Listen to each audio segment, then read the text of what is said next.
what we're going to be doing on it for now is just getting what we have to do to get, you know, a viable inspection sticker on it when we go to put it on the road. And then from there we'll go from there.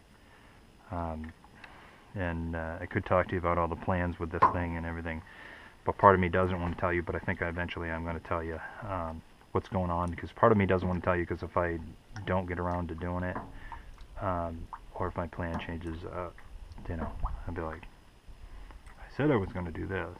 So there are some things that I'm going to try to do and I eventually want to do. I am going to be looking for another bed for this, another good solid bed, another military 12-footer that's in good shape. This one, there are some holes that were purposely cut for a tank that was in it when they had it set up. So I want a good bed, stock bed, and I don't want to be paying an arm and a leg for it. I want that.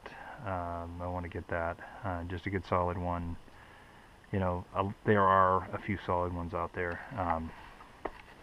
You know, it's not like they're rare, but just a good solid one. And I'd like to find one kind of local enough that I can go look at it. I'm not thrilled with the idea of buying something that you look at and, you know, you look at it through pictures and videos or whatever, and then get it shipped to you or whatever, and that shipping can cost you, cost you a bit, and, you know, not to mention when you get it, you know,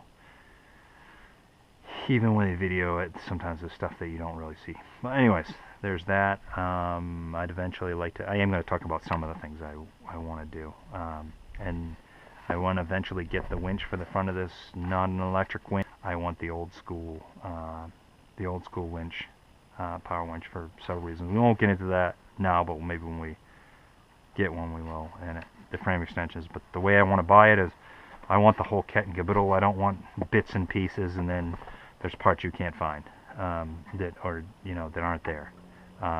You know, putting new seals in it or something like that's one thing, but I want a whole running operational unit, and that will cost some money to find that, probably, because now these things are, air quotes, are you know, collectors and stuff. It's not like before when you were buying them. But enough babble about this thing.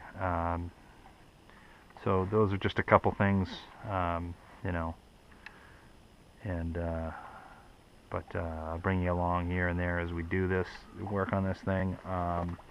And if you're looking for an exciting video, you know, where I put in, you know, a giant friggin' diesel motor and twin turbos, and, you know, you do all this crazy stuff to the truck, that ain't gonna happen. And unfortunately, also, what's not gonna happen is isn't gonna be like, wham bam, tomorrow I got this, the next day I have that. It's gonna take some time. Budgeting, things like that, will be part of the problem with that, is you just don't have endless supplies of money, you know, and finding some stuff takes a minute. So, but I'm looking forward to getting this thing on the road, and this being my daily driver work truck. When I say work truck, I mean work truck. I don't mean beat the frickin' crap out of a truck.